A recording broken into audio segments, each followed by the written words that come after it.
Teacher Talking Sports, what it does, what it do, how we live. And there are a plethora of rule changes in MLB for this 2023 season, including there being a pitch timer, 15 seconds when bases are empty, 20 seconds when runners are on the base. Hitters receive just one timeout per plate appearance, and hitters have to get back in the box, I believe, with 8 seconds left on the timer and be ready, excuse me, for the pitch. There are bigger bases.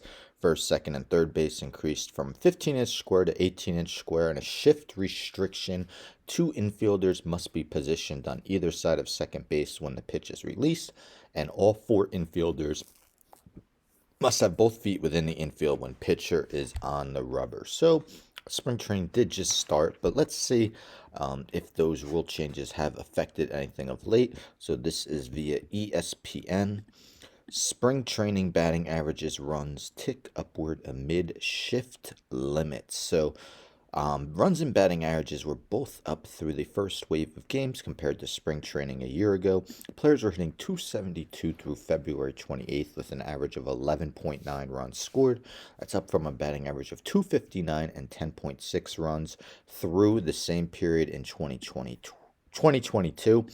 Jason Stark of The Athletic tweeted this out, that here's another update on the pitch clock. Average game time this spring, 2 hours, 39 minutes. Last spring at this point, 3 hours and 1 minute. That's 22 minutes shorter through 65 games, 113 violations with the pitch clock, 1.74 per game, 85 on pitchers, 28 on hitters. Of course, that's been a topic for baseball for quite some time. They want to make the average average length of game shorter. So thus far, it's working in spring training.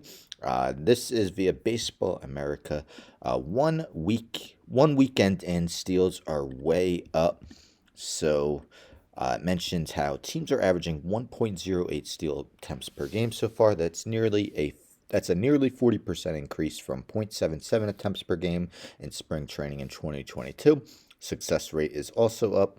Last year in spring training, teams succeeded on 73% of attempts. This year, the success rate is 78%. That's what we thought. With the bigger bases, that it may allow teams to utilize the running game more than we've seen in the past. The stolen base is almost becoming somewhat of a dying art, and hopefully this could bring it back and make baseball a little more exciting on the base paths. But what do you guys think?